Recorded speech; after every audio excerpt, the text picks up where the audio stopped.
the open on behalf of the public. Right on. The endeavours of the government are funded by taxpayers. If the public can't watch how their money is being spent, and if the public can't scrutinize actions taken by their government, past, present and future, then it is not a functioning democracy. This government is operating like a banana republic, expecting to answer to no one. Why isn't this government answering our questions? Why aren't they forthcoming with all the documents? What are they hiding? What is on those thousands of redacted pages? Evidence of compromised decision-making that exposes more truth?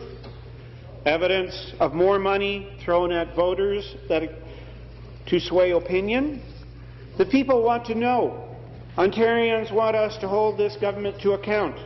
Ontarians want us to follow the money, their money, and ensure the integrity of this House is upheld. Absolutely. The people want us to get to the bottom of this pool of contempt. Poor judgment does not excuse the disrespect this minister has shown this House. Tuesday afternoon, the Minister of Municipal Affairs and Housing stood in her place and pointed across at us and accused us of manufactured discontent. She accuses us, the official opposition, of being disingenuous. Listen, this mess is not our fault. We didn't cancel contracts with total disregard for the public purse in the middle of an economic recession. The way she sees it, and no doubt the way her government colleagues see it, she thinks we are making this into an issue that seems larger than it really is. The Minister of Municipal Affairs and Housing feels that this breach of a member's privilege is a non-issue. I guess that tells us that she would have done the same if she was the Minister of Energy. Oh, heavens no. She supports her government's decision to keep taxpayers in the dark. By her comments, it is clear she supports the hiding of truth from opposition and the public. To her, saving a handful of Liberal seats in the last election is worth $645 million of taxpayer money. It appears that the minister subscribes to the notion that people like to be bribed with their own money. Manufactured discontent, the Minister of Municipal Affairs and Housing says, horse feathers, I say. Manufactured consent is more like it.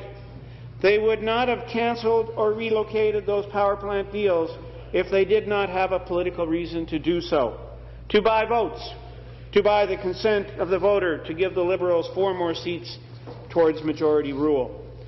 Manufactured consent is what we're really dealing with. Part of the government's manufacturing process has led us to this week's debate. This government's own actions have led us to this point of contempt, not the official opposition. We don't need to look for ways to be discontent with this government. They have given us myriad reasons to be discontent over the years. In the least, they are the author of any manufactured discontent present today. Even after admitting that clearly this is a decision that they would not make today, this minister points the finger at us. It seems the only reason the government wouldn't make this decision again is that they got caught in the act. Clearly, if they can hide it, they will hide it. When you mess up, fess up. And this makes me question all the other government information on all the other scandals. The Orange scandal is another example of questionable information. How much other skullduggery has gone on behind closed doors? We just don't know what we don't know. This beleaguered government plays fast and loose with the people's trust and money. We know that. The Premier has got us into a $260 billion debt and a $15 billion deficit with his audacious errors in judgment. $645 million from this scandal is the latest cherry on top. The province of Ontario has never been so in the hole. The case for ministerial contempt is clear.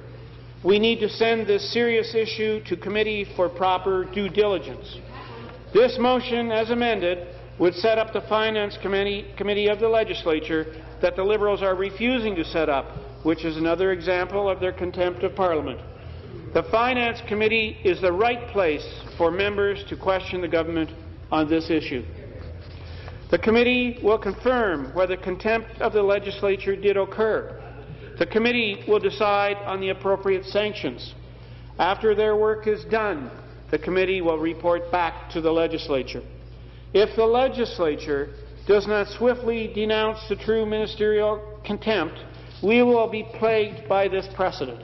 If we don't nip this in the bud, this and any future government will be able to use this to justify similar actions. We must protect the spirit of openness, accountability, and transparency upon which our democratic institutions are founded. Hear, hear, hear, hear. It is imperative we all vote in favor of this motion. If this motion fails, we will not be able to find out the whole story. We need to hold this government to full account.